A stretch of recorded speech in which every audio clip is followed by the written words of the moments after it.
ఎక్కడ చూసినా కానీ 10థ్‌లో మనకు సబ్జెక్ట్ ఉన్న టాలెంట్ బట్టి ఇంటర్‌లో కోర్స్ తీసుకుంటూ ఉంటారు. సో, కొంతమందేమో ఫ్రెండ్స్ తీసుకున్నారని చెప్పేసి, కొంతమంది ఫ్యామిలీ పంపియడం కానీ, కొంతమంది ఏం తెలియకుండా ఏదో ఒకటిలే అని లైట్‌గా తీసుకోవడం కానీ, కోర్స్ దానివల్ల ఎఫెక్ట్ ఎలా ఉంటుంది? అసలు వీళ్ళకి ఏం చెప్తారు ఇలాంటి స్టూడెంట్స్‌కి? ఇది ప్రత్యేకించండి పేరెంట్స్ ప్రాబ్లం అండి ఇక్కడ. అంటే పేరెంట్స్ పిల్లల మీద కంట్రోల్ చాలా లేకపోవడం. డైలమాలో ఉంటారు సార్. మనకి బేసిక్‌గా చూస్తే 10థ్ అవ్వగానే ఒక పెద్ద డైలమాలో ఉంటారు. నెక్స్ట్ ఏంటి అని. అదే పేరెంట్ కంట్రోల్.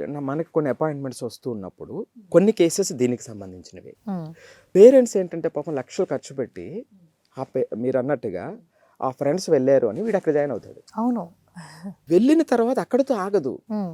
ఈ మధ్య కాలంలోనే నాకు ఒక ఒక 10 రోజుల క్రితం కూడా కొన్ని అపాయింట్మెంట్స్ ఏమిటంటే, సార్ మా పిల్లవాడు వాడు చెప్పాడని అక్కడ జాయిన్ చేశాను. లక్షలు కట్టారు అక్కడ. ఓకే. ఇప్పుడు ఆడు అక్కడ ఉండనంటున్నాడు. ఏం చేద్దాం? ఆల్రెడీ పాపం లక్షలు కట్టారు వాళ్ళు. ఏం చేద్దాం?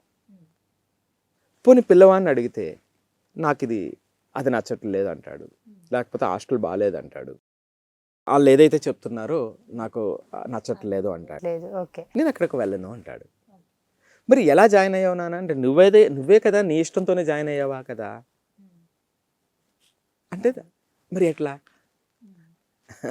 సో కాబట్టి అండి, ఇక్కడ దేంట్లో జాయిన్ అవ్వాలి అని అనుకునేటప్పుడు అందుకే నేను ఇందాక ఇప్పుడు 10th క్లాస్కి సంబంధించి ఒక వీడియో చేశాం. ఆ 10th క్లాస్ ఎగ్జామ్స్ ఎట్లా ప్రిపేర్ అవ్వాలి అనేటప్పుడు వాళ్ళకి సెల్ఫ్ రెస్పాన్సిబిలిటీ పెంచేటువంటి మాటలే నేను ప్రతిదీ మాట్లాడాను. అవునవును. ఎప్పుడైతే ఆ రెస్పాన్సిబిలిటీ పిల్లల్లో పెరిగిందో వాళ్ళు నిజంగా అసెస్ చేసుకోగలుగుతారు. దాని మీద ఒక విలువతో వాళ్ళు ప్రయాణం చేయగలుగుతారు.